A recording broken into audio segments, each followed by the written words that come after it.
Capitolo 19. A questione lo divorzio. Dopo che Gesù aveva fornuto tutto che gli parlate, lassai a terra da Galilea e se ne jette in da terra da Giudea, all'altra parte lo ciume Giordano. A migliaia di gente corretta a priessa, e là facette sta buone tutte le malate che le portavano annanzi. E stesse tanne s'accustaino vicino a esse certi farisei, che intenzione mettere che spallo al muro, e le ricettano: Maestro, è lecito non scacciare in da casa a moglie sua, per qualche motivo? Ma Gesù ricetta loro: non avete mai leggiuto che il creatore a principio creare l'uomo e la femmina, e ricetta: per questo l'uomo lascerà il padre e la mamma e si unirà con la moglie sua, e tutte e due diventeranno una carne sola.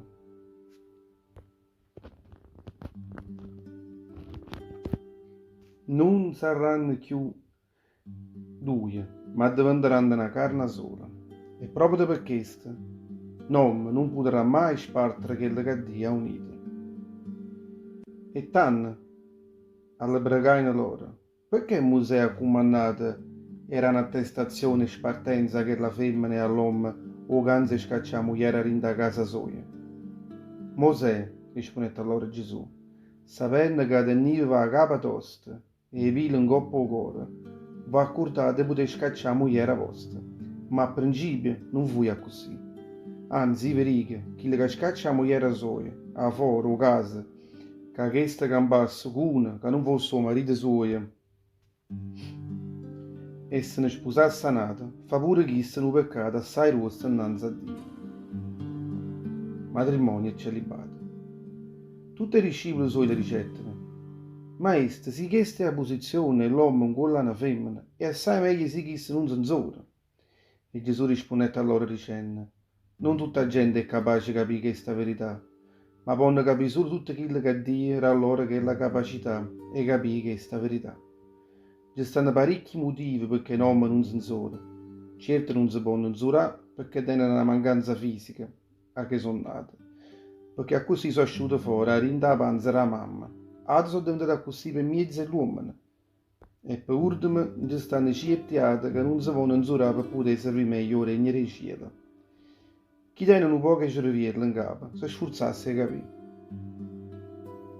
Gesù benedice creature.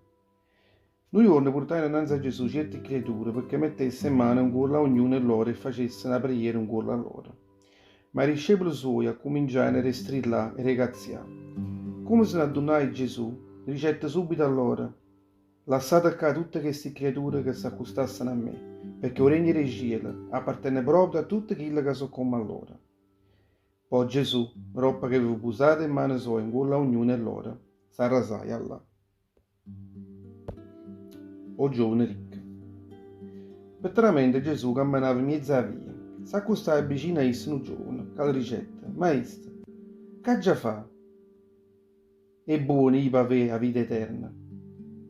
Perché mi fai una domanda in coppa a quella che è buona? Le rispondette Gesù. Uno solo è buono, è Dio. Ma se tu vuoi trasferire la vita, metti in pratica i comandi del Signore. E quale? La dimandai Chilla. E Gesù ricetta a chista: non accidere, non scornacchiare la moglie, non arrubare, non rigere mai o favas contro il frate tuo, vuoi bene a mamma e a padre e vuoi bene il frate tuo come a te stesso. Maestro, rispondette quello giovane, io ho sempre praticato tutte queste cose, che altro mi manca ancora? E Gesù le ricetta: si vuoi essere veramente perfetta, va, vieni tutte quelle che tieni, dalle paziente, a così avrai un tesoro in cielo, e poi vieni appresso a me. Quando sentette queste parole, che lo giovane si arrasai innanzi a essa, addolorato con una faccia appesa, perché teneva assai ricchezza. Gesù ricette danno a tutti i discepoli suoi: vi posso assicurare come è difficile per uno che tiene assai pesiello trasferendo il regno dei cieli. Vi dico per la seconda volta, è assai più facile che un cammello si potesse infilare in o vuole in acqua, che un ricco pallone potesse trasferendo il regno dei cieli. Sentendo tutte queste parole, tutte le discepoli si guardavano in faccia, chi ne meraviglia, e l'uno con l'altro dicevano: e chi mai si potrà salvare? E Gesù, guardandolo in faccia, uno per uno, ricette a loro: Questo è impossibile per l'uomo, a Dio invece tutto è possibile. Pietro stesso, danno, facendosi coraggio, dicette: O vicano, noi abbiamo lasciato tutte cose che tenevamo per venire a re a te. E che ne sarà in noi? Vi posso assicurare, dicette Gesù allora, voi che siete venuti appresso a me, rinda creazione nuova, quando figlio dell'uomo si assetterà rinda a roglia soia. Pure tutto quanto voi vi assetterete in coppa a 12 troni per giudicare e 12 tribù a Israele. Perché tutti quelli che avranno lasciato a casa, o vada, mamma, frate, sore, figli, e i campi per nome mio, avranno 100 volte più in coppa a sta terra, e avranno come eredità a vita eterna, perché parecchie, che mo sono prima, saranno l'ultima, e parecchie, che mo sono l'ultima, saranno i primi.